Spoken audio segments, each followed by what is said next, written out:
Hi, everybody. Thanks for being here. I'm quite happy to be here also. Thanks for the nice presentation. He was kind of nervous with the pronunciation of our names, but he did 100% perfect. Our talk today is Challenge Accepted, Building Everything at Once, New IP, New Team, New Studio, New Process. It's a mouthful of a title, but it's also a handful of work, what we did actually in Phoenix Lab.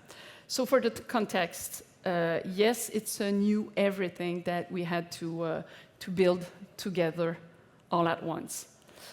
Just to put a little context about Phoenix Lab, if you don't know this company, it's a Canadian-based company.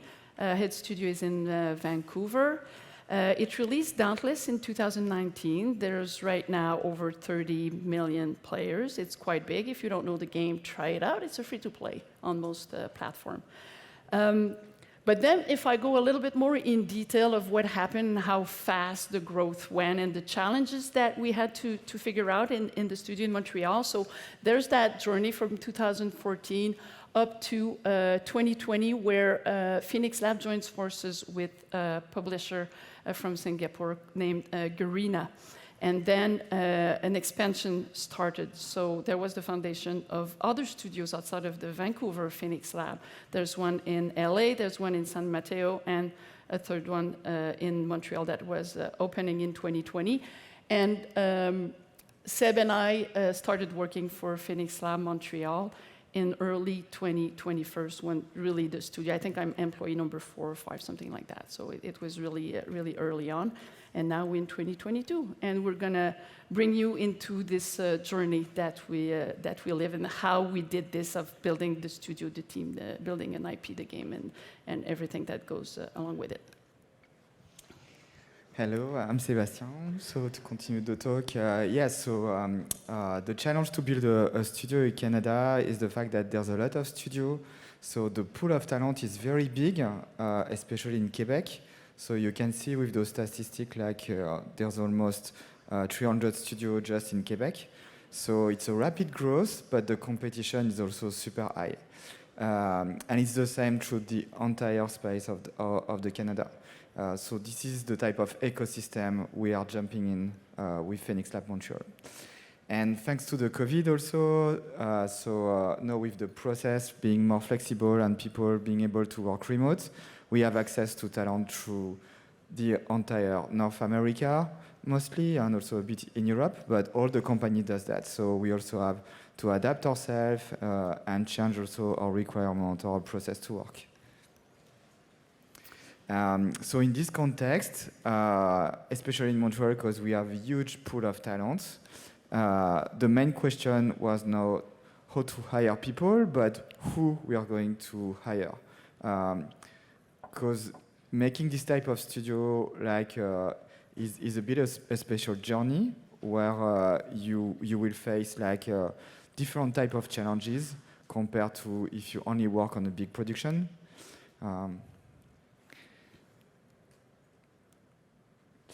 So we looked at, okay, what is it that we're looking at? Let's not just develop a hiring strategy and start hiring. It's like, okay, let's define what's the type that we like. And one of the first one is confident. And those pictures are not the pictures I'm thinking when we're talking about confident. It's not like know-it-all. It's not like people that are overconfident and really know how to do things, because it's not the process we're going through, and it's not the challenge we're facing right now. It's things and face people also that it's their first time doing what they're doing, actually. Phoenix Lab was 1 studio, 1 game, and now it's 4 studios, several new games starting up. Everybody's facing new challenges that they've never seen in their lives. And this is something that we get prepared. So confident in the knowledge that we have, and confident that, more importantly, that in the things that we don't know, and it's okay not to know.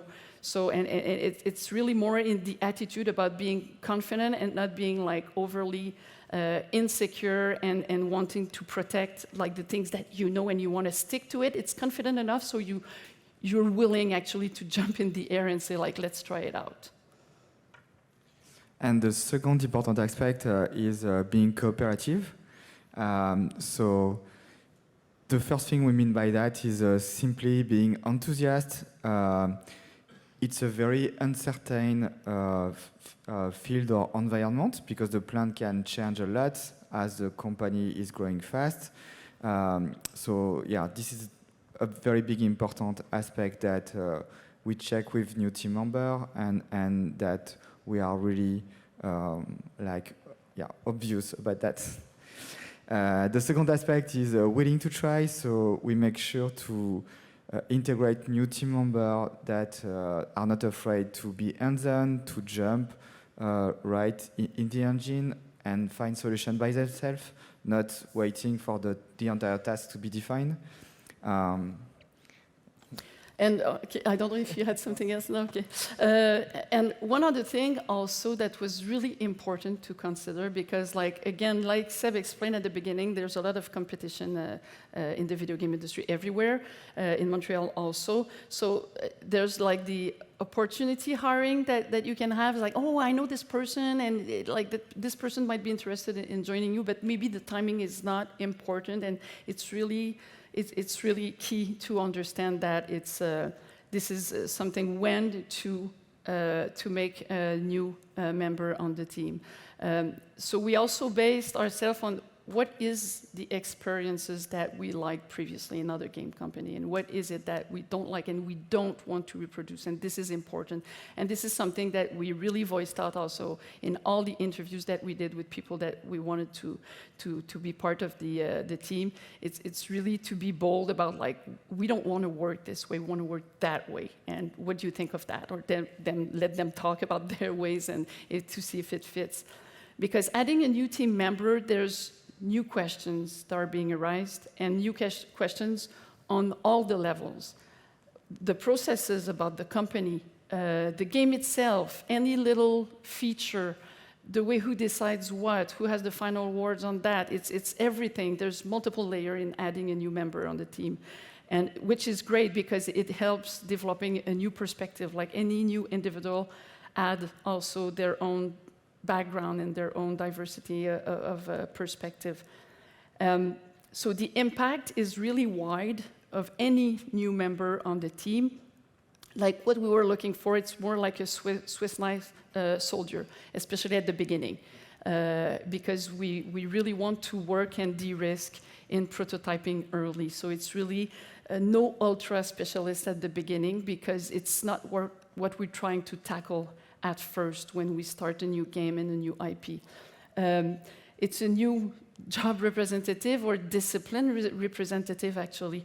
When you're just a few and you start a new game, you have, of course, some expertise, and this is what you want, a diversity of expertise. And then you bring someone in, and then they start thinking about animation or audio or whatever it is. So it's just put more depth actually in the thoughts that we're having in the product.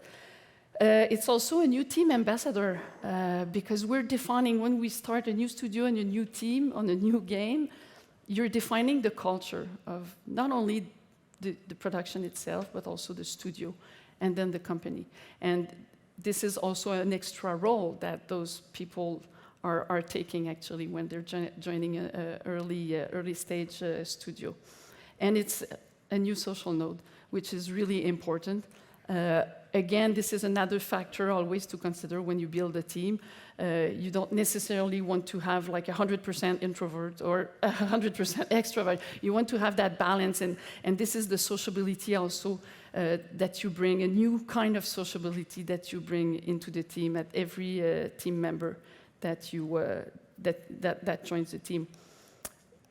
One danger also to add a new team is, I won't go explain it to detail, the Tuckman theory, but it's quite simple. It's the form, storm, norm, perform. So you form the team, and then you enter usually a storm, because everybody starts to want to take decisions. They don't have confidence of the other's opinion and expertise and stuff like that. So you can stay in a storm for a while, but then you kind of gain trust and confidence with each other. There's the producer coming in saying no, you decide that, and you decide that. And so you start norming the processes and the way you work together, and then the team starts performing. But every time you add one new individual, you can go back into a storm.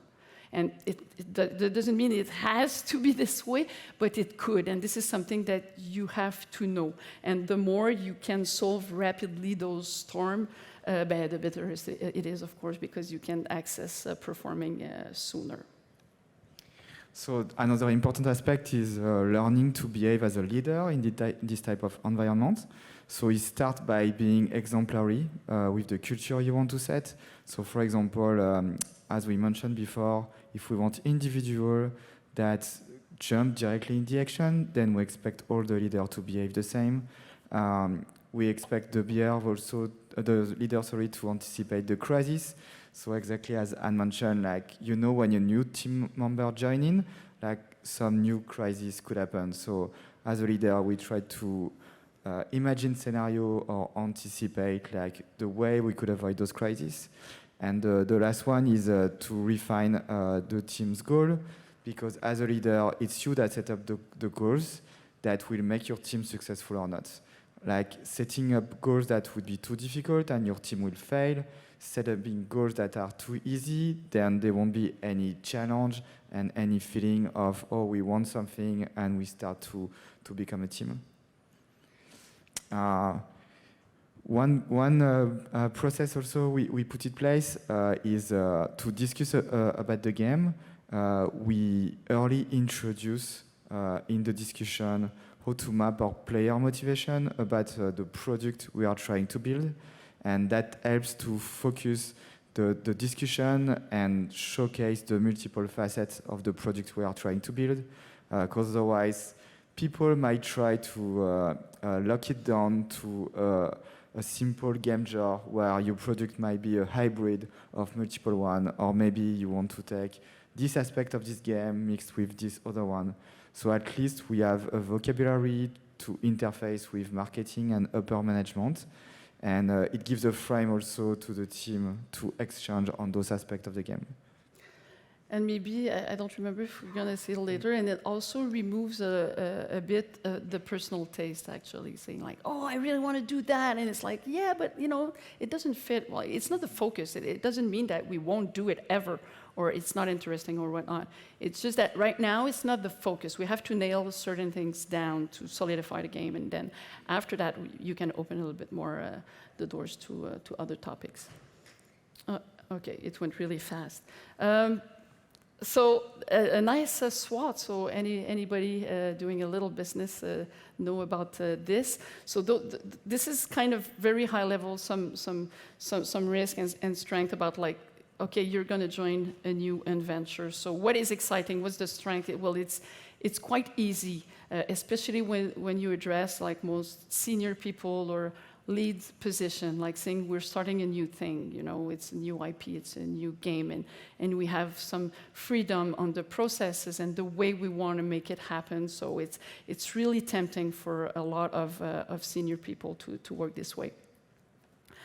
Weaknesses, actually, we have to find our way. It's time-consuming because not only do we have to find like, oh, I think that this game will be like great.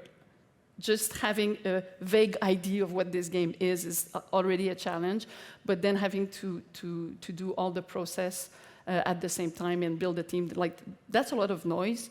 We've never shipped a game together. We've never worked together. Some of us, yes, but it's not in the same reality. It's not in the same context right now. So there's always also a danger in there. And it's a bit a link with the threat, actually, because we don't know how fast we can work, how efficient we are, and how good we are as a team. So maybe we're too ambitious with the first game that we want to ship, and it could be a risk of failure also. And we can, and I've seen this happen on many productions, actually, that for some excellent reason, the storm keeps going on for the entire production, and it gives really bad memories for everybody, and nobody wants to live that ever after again. So, but it's a possibility that we can solve that, you know, and I believe that we're all intelligent when we develop games, but for some reason, some teams like stay in storms for like longer than a necessity. And the opportunities, actually, the freedom of having to decide the new game, the new IP. It's actually saying like really looking at the market and the trends and stuff like that, and really saying and seeing like, okay, what should we do so we are fulfilled individually, we are fulfilled as a team, we are fulfilled as a company, and it works out. So it's tempting. So yeah, right now we jump in a bit more about the way we approach our first prototype. The simple methodology we've developed and the 3 pillars that we've defined is to be able to build them fast, to play them often, and to monitor over time the evolution of it. Okay, sorry, I always have the impression I'm like... so like the main property is like, yes, it is really ugly on purpose, and this will give you no idea of what the heck we're doing. And it's on purpose because we really want to find like the core second-to-second gameplay that will be the foundation of it. Like I've worked on many studios that it's quite the opposite. We have to build the world and the narrative and blah, blah, blah, blah, blah, blah, the intentions, experience overall. But then when it comes to, okay, I have the controller in my hand, now what do I do as a player? And it's like, well, we'll figure it out. So now it's really the opposite that we took, and it's really like, okay, yes, we do have pillars that we want, like cooperative gameplay, multiplayer. It's in the Phoenix Labs DNA that we're doing multiplayer games that brings people together. So it's ugly on purpose because we don't want any noise in what we're doing. We want to iterate fast and de-risk fast the design concept that we have in mind, and we don't design on paper a lot. Like I've never seen this so not paper design in the company, which is great because like we think of something, okay, probably we should do it this way, and it's not a debate time, it's we do it and we'll see. And when like the example on the second GIF on the side right now is somebody probably to go faster just like took a car, like a blue car, and put it in the build just instead of doing a car in like gray blocks. And then suddenly questions arise in the next playtest where the car was, and it's like, oh, we have a real car in the game, and is that what it's going to be about? And it's like, no. It was to go faster, but this was a mistake because it misled some person. When you see something, you think it's real. It's a fact. So have no reality, do the ugliest as possible was key for us. Yeah, so here you can see a bit some of the evolution of the prototype we did. So we simply started by very rough behavior, like in this case, so it's a player on a motorcycle. And then little by little we added more system, like some gameplay loop that you could see, for example, in sandbox game where you could jump off of the vehicle and go on foot and even gather special power in the map and have more interaction in cooperation with your player. So we've tried in this evolution to complexify all the layer of gameplay that we introduced over time, but we started very, very simple. And so something that goes with as an expectation when we hire or introduce new senior developer in our team is that people are able to project themselves from a gray block prototype to a final concept art, and they have enough imagination to see what it means. Because especially at Phoenix Lab, like we have a lot of very senior people, so adding the touch of realization should not be a problem. Like the main problem usually are to de-risk what is the game. So this is why, again, we focus heavily on gray block. But there's a danger to that because like we want to see beautiful things also. And we didn't focus at all on any UI and UX and something like that. Like those prototypes are not standalones. Like you really have, if you want people outside of the team to try it out, you really have to onboard them. It took a while, it took a long time, and most of comments then from external, from other Phoenix Labs folks, it's like, oh yeah, but I'm not sure I understand, and it's okay, and it's all right. It's not what we're trying to validate when we invite people playing with us. But there's also a danger is to let go too much of the visual aspect and the ability to everybody to transpose themselves and make them dream, actually. For us, like, those prototypes, like really raw, it makes us dream because we see the potential of what we're building, but a lot of people don't. So it's something not to just let go on the side and say like, and assume that everybody understands those prototyping. When you explore multiple gameplay like this, you have to choose your battle, especially because you have a small team.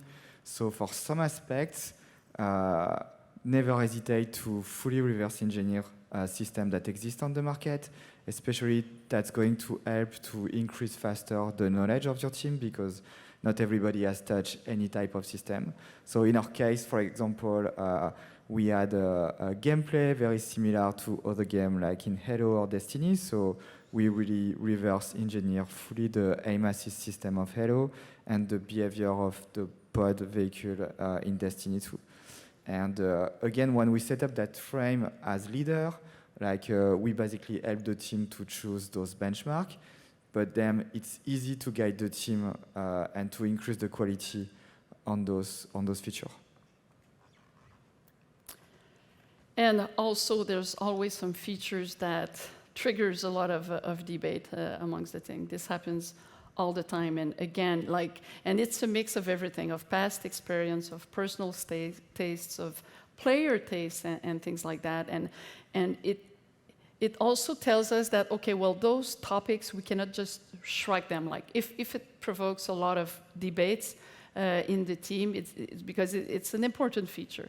And maybe there's a point of uniqueness to search in that because there's a cleavage and people are polarized about those features. So those are important. So this is a first indicator that is good. And after that, the goal is not to listen to everybody because there's going to be too many topics and then we have to pick one direction at the end of the day. And the thing is really one of the things that we did that worked pretty well is to actually set a canvas about those topics. And hearing everybody okay, you have concerns and you think we should do that as a game mode or this objective should be this or that or whatever it is. Then, okay, let have the lead designer, the designers on the team, put a canvas on the table and then try all the things in parallel. Not all the things, but most of the important comments and ideas and suggestions that we have. It's okay, let's try to parallelize the work actually. And we'll try it out. So every second day, have some work to show to the team and we try it out. And after that, we enter a feedback loop actually to see what sticks. And some ideas, we've played it once and we said no, we won't put any more effort on this one. But there was one element into it that, wow, that's a big payoff. So we're going to use it in the other things that we're trying. So there's always a gain, even though we drop very fast. It doesn't mean we drop 100% of that. It's we pick and choose actually what fits and what serves the game, and not what serves the personal taste actually. And this kind of not shut down, but it satisfies everybody because at the end of the day, they really try and experiment their ideas and what they say, I thought this would work, but no, it doesn't, and you see it as a team actually, and you pass and you go over. So, and part of that is for the team member also to simply behave as player, because we are all first player. So when we try out the different prototype, even for the same feature, it's important to push the team to write down any of their feedback, write on written feedback. It helps to track over time how the feature has evolved and the comment we do about it. It helps to revisit it also, and sometimes it helps to not jump right away on a solution, but maybe we leave it on the side and the solution will appear later.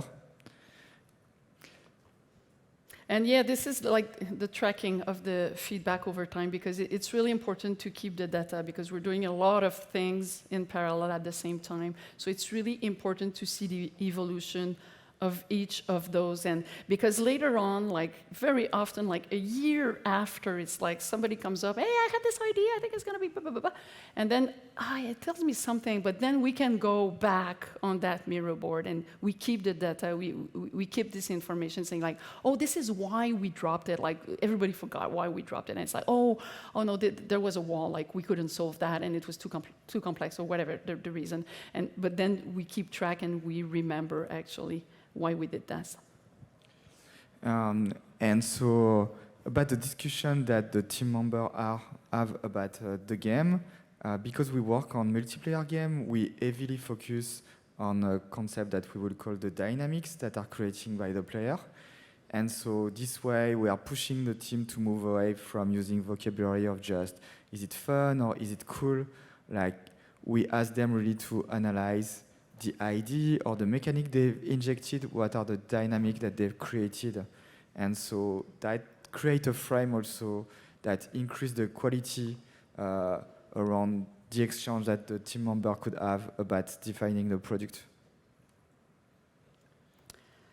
And then when you kind of solidify some core design, some core mechanics, like of course, all the team can jump in, and this is a concept, a design concept. Actually, a concept artist did. Like he thought, like, oh, okay, well, I've just played the most recent prototypes, and I think that should be cool. So it's also jumping in and allowing people, because they understand the process and what we're trying to solve as problems. So everybody, it's not only like in silos, and everybody is just like adding where they should be adding something. So it's really opening up also as people, when they do the playtests of the prototypes with us, they understand what we're trying to figure out. Yeah, another important aspect. So let's say we have fun, you manage to have fun within your team. Now, another one is you need to anticipate the stakeholder question. And one of the main ones, of course, is how to make business with it. So, yeah, you can move on to the next one. No. So there was already a culture at Phoenix Lab of developing a type of prototype that was named the clicker. And the purpose of it is, aside from the gameplay prototype or the prototype of the main game, is to make another one where you skip all the gameplay loop and you focus on the long-term progression for the player. And because we had the capacity to iterate super fast in our team, we pushed the exercise really super far, in a sense that every team member, he could click for multiple time, probably 1 hour. And so he would experience in an accelerated way, like multiple seasons in our game. And so as team leader, we can see like the output that it demands in terms of feature we have to produce to sustain the retention of our game, or we can even have very good feedback on our team about the type of reward we've chosen and when we choose to give them or not. And yeah, the big question is like, when does it end, the conception phase or incubation phase? Where are you going to end the prototyping phase and start building the game? Because, you know, like, top management, everybody in the company tried the prototype and saying like, okay, we can see the fun through, it's really ugly, but we can guess that it's gonna be okay. So when do you start actually? And we had the luxury actually to kind of set our milestone ourselves. And for us, what was important is that when we enter pre-production, everything that is conceptual is de-risk actually. Like I said earlier, like we did not so much paper design the game. We really tried what we think was the core foundation of it. We de-risked that actually. And pre-production is really to build the tools that you'll need to build a game actually. So the purpose is not to go far away to saying like, we're building the game and then we erase everything and we're rebuilding it. It's really the goal is to de-risk the core gameplay of the game. And then when we say like, okay, all those important topics like the 3Cs, the navigation, the shooter, whatever, it's like, okay, this is kind of solved. Like what we think that would take us like the most time is like, it's kind of solved. Now we think we're ready to start looking at the tools that we'll need to build a game. So in conclusion, yeah. Sorry. Like basically, after all this journey of multiple months, like when we sit down and we try to take a step back and consider, okay, so what is the most precious thing that we've built? It's actually what we consider to be our team spirit. Because as a team, like we're going through a bit all those elements, but we basically gain in trust to face some challenge, and we've been successful at it. We've been successful by interacting with other parts of the company, with the top management. And so now there's a group in this uncertain environment that is able to be super fast at making a playable product in early phase. Yeah, like accomplishment actually, and doing very fast iterative prototype, like we have the sense of accomplishing a lot actually as a team, and this is very important because when you stay like in Jeopardy for a while without anything solid in your hands that you can take with a controller and experience it, people can lose faith actually in what you're doing and have like full of doubts. So this is a feeling of accomplishment that all the team has. Being successful actually as a team, again with like short milestones and a lot of things that we're trying that people can try, we gain trust from everybody, and we're successful into this because we're advancing and we can see like, okay, something is taking shape there. The team is shaping, and the studio is shaping, and the game is shaping up. Being efficient, so everybody on the team has been able to be a part of defining the process, and everybody feels part of it and bring a piece of this puzzle to the table. And we became more and more efficient, where we track our iteration speed, like it was getting better and better as we were going through that exercise. Creativity, so we managed to define frame and open space during certain times. So especially in this type of beginning of adventure, everybody has idea and everybody could have good contributions. So as long as the frame is defined, then the group is going to feel that, oh, the creativity can come from any angle, and it's actually a good thing because then each problem is tackled from different perspectives. And it's really like a mindset, and it's a bit harder sometimes with more junior people where they have that conceptual idea of making a game is having ideas, but it's mostly finding solutions to problems actually. And it's really to put them, and it's not like, oh, I have this idea, we should do that, and yeah, great idea, but does it fit really in a game what we're trying to solve right now? Maybe not. And it's a lot of education, but it's worth it. The trust actually in doing rapid iteration, we trust ourselves personally, but each other also saying like, okay, we're building something together, and we do share that common vision and the same ways, and it goes with the learnings that we're having, because a lot of things that we tried, like we didn't keep and weren't good at all or whatever, and we do mistakes, and it's also in communication and stuff like that. So there's a lot of trust, you know. If Sebastien comes to me and say like, hey, Anne, you have to talk to this guy, and blah blah blah, it's not working, and he doesn't understand. It's a question. I trust Seb when he tells me this in a certain way. I trust him. It's not against me, and you know, it's okay. Again, I go back to the confidence aspect of it. It's like, okay, fine. I hear what you're telling me, and this is important to trust each other in this environment. And connected, it's really because it could feel like a battle, although I don't like to use those analogies of wars and games. It's not the same, but it could be some kind of battles where we fight against like the design, or we fight against each other to find a great solution. But then it brings us like every little difficulty. It makes us like stronger than the day we were before. So every prototype that we're building makes the team also bigger, because we're advancing in the same direction through complexity. And that's it. Yeah. Thank you, everybody. Thank you. The team at Phoenix Labs. I don't know if there's any questions.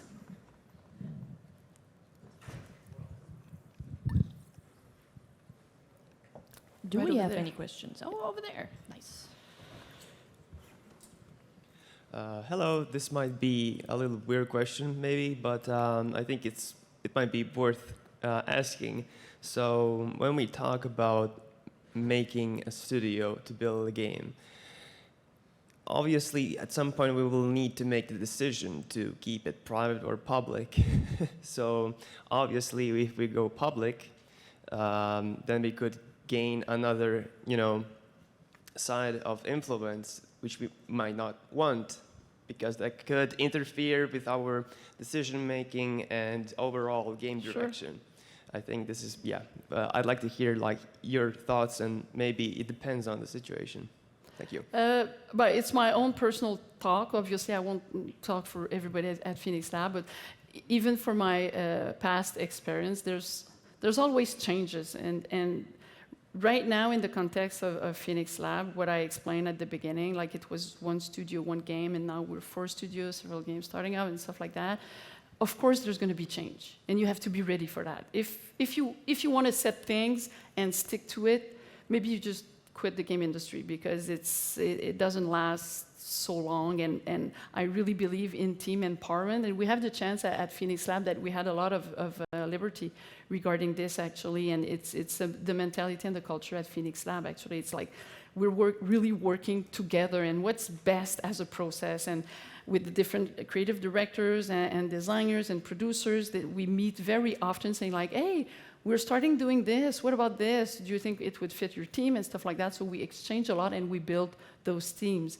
And when you go public, again, yes, it could change, but again, personally, I've worked like 20 years for like big like Ubisoft and stuff like that, so it's okay, it's a process.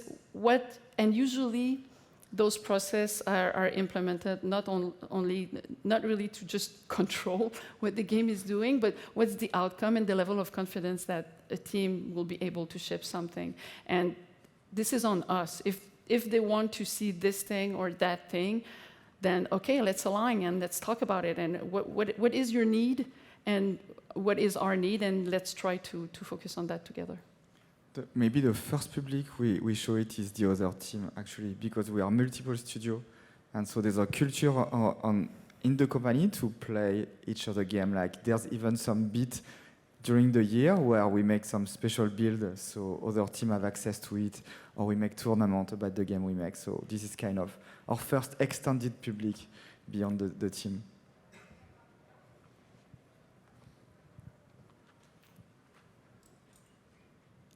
Hi, very interesting talk. A very specific question. How do you work together? Not all studios will have a game director, a creative director, that's more common. Decision-making wise, where do certain decisions go to each one of you? And we talk a lot. Actually, we take the decision that makes more sense for the game. And usually, it never happened that we didn't agree at all on something, and it's always like the goal.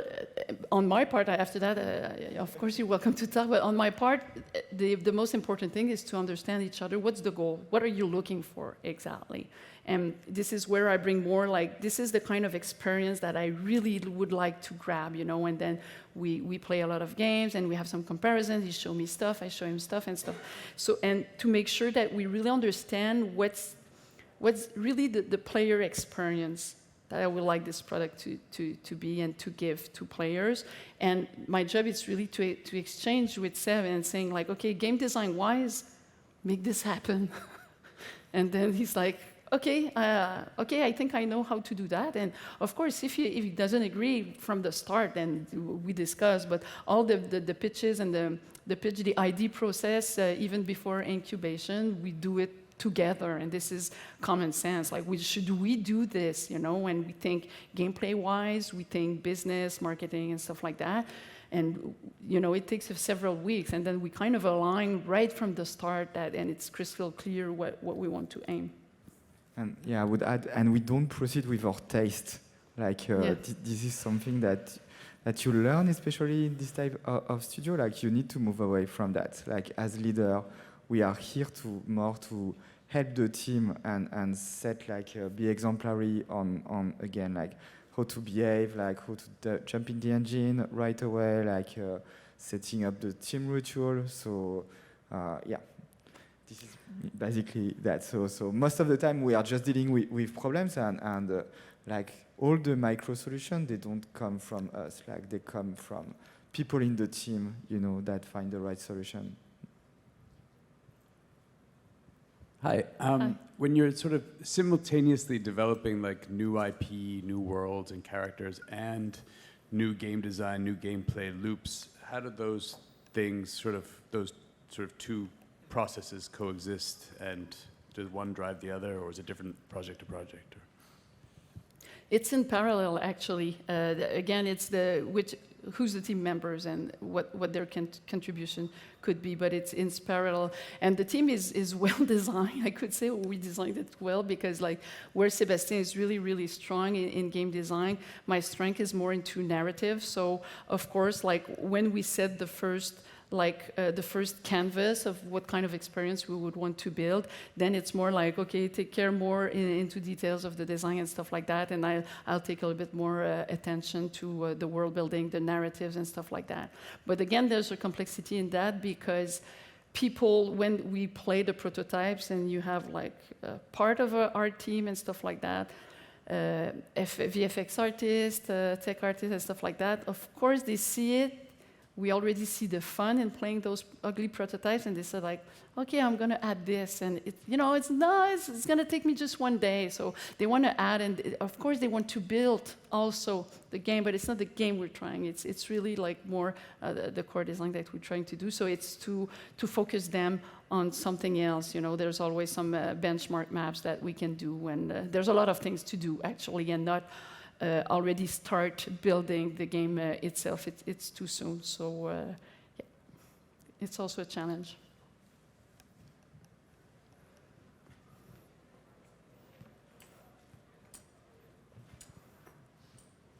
Hi.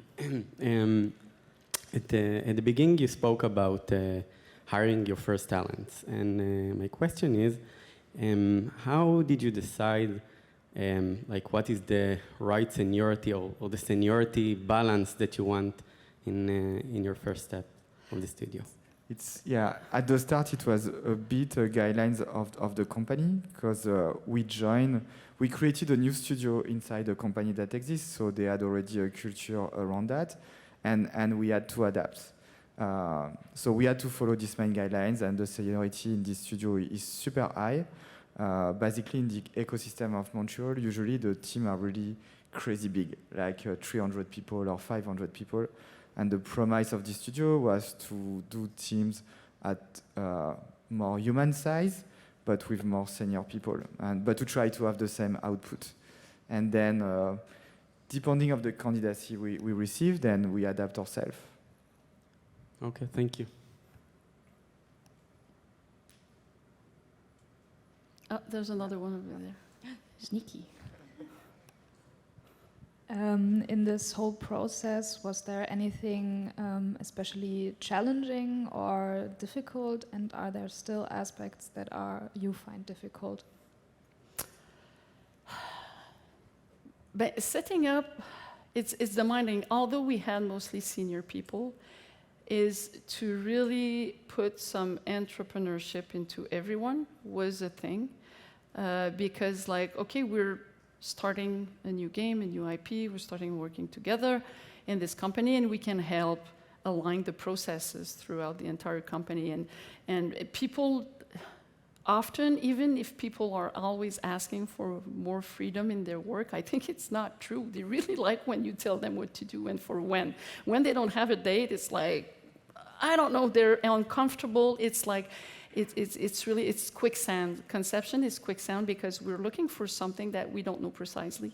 It's vague, and you have to know it. And this is also something I always state out in interviews. Like, you have to be comfortable with not clear. Like, you won't have a task list every day and say like, I'm doing this, and then I feel accomplished. At the end of the day, it's not what's happening, and we can feel for several weeks that it's like, I'm not sure exactly what we're doing, and I'm not sure that we're going to find it, and stuff like that. You have to be comfortable in that, and you have to be comfortable going up to top management and saying like, well, we believe that we should end conception like later on that month because we want to secure those risky concepts and stuff like that. And you have to be ready to not confront, but have them on board with you and accompany you in the way you think is the best for the team, for the product, and for the company. And the other one is the one of doing prototyping, ugly prototyping, quick iteration prototyping, and having some part of the team that are not into this and they don't feel like they contribute on a day-to-day in the engine. And it's to really have them, their canvas also where they can express themselves. It's also something that they have to understand, that at the beginning, they don't have to produce like crazy every day in the art team and stuff like that. And it's really the occasion to try out things.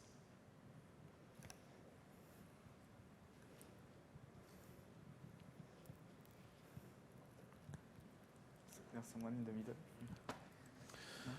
I was wondering something, the videos that you showed were from Unreal, and thank you for showing those, it's very neat. I was wondering, do you have limitations on that when you're doing this kind of prototyping? Like, could someone grab up Unity and just start doing things in there, or do you have limitations about how you want to start off the tooling side of your company? Actually, I think we're all using Unreal. I don't know if there's limitation to go and say like, no, don't use this tool or that tool. Like, I don't think so, but I can't legally answer this question because it didn't happen on the team to say like, oh, I want to try this and I want to try that. So it's like we worked in Unreal, but I don't think it's a thing. It's also naturally because for the designer, they can use Blueprint, but then to have the support of the programmer, if they work on Unreal, then we all align to work on that.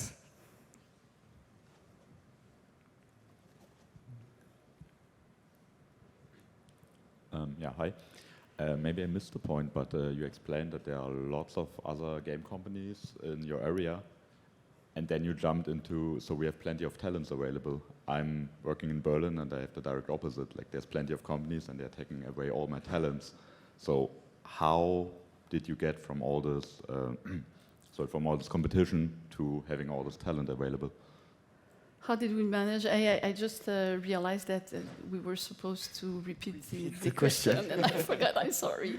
So how do we attract people with that competition? Yeah, exactly.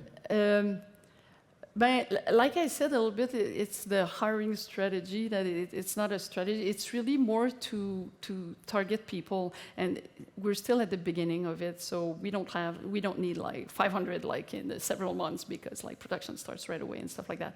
But at the beginning, for us, it's really more like this is what we would need actually as a discipline or as a talent to join the team actually with those competencies.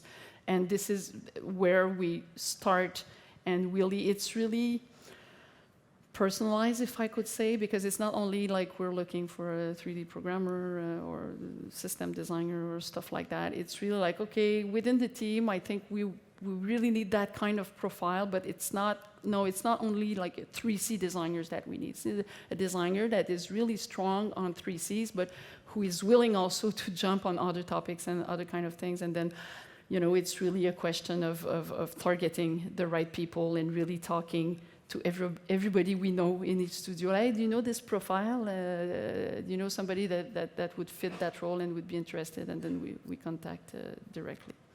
Okay, thank you. You're welcome.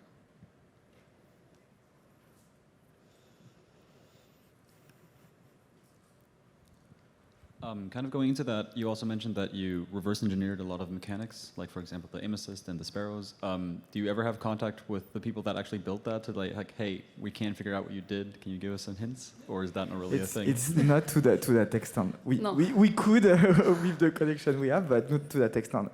Like the aim assist of Hello, for example, like you can just find on the net plenty of paper about it. And the sparrow, like literally, like we set up a booth. And then, like, to define what is good to make this feature, then we just try out our prototype and comparing with, like, the PlayStation 4 running Destiny 2, and that's it. And the end goal is not to replicate one per one the thing. It's really, like, as a base. Like, let's not reinvent everything because there's too much, It's already hard to do something different, really good. So with what we want is like, take benchmarks, whatever they are, and it could be in hundreds of games, and take like, okay, let's start with really understanding what it means, like the MSS, I mean, Halo or whatever the example.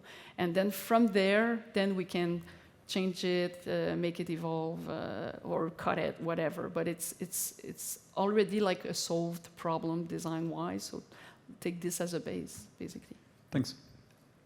Yeah, it helps also to not underestimate like how big could be some feature. So then the team focus on noting all the edge case, and at least we can say, are we doing it or not? But we understand the feature instead of trying to invent it by ourselves. Thank you. Thank you, everybody. Thank you. Thank you.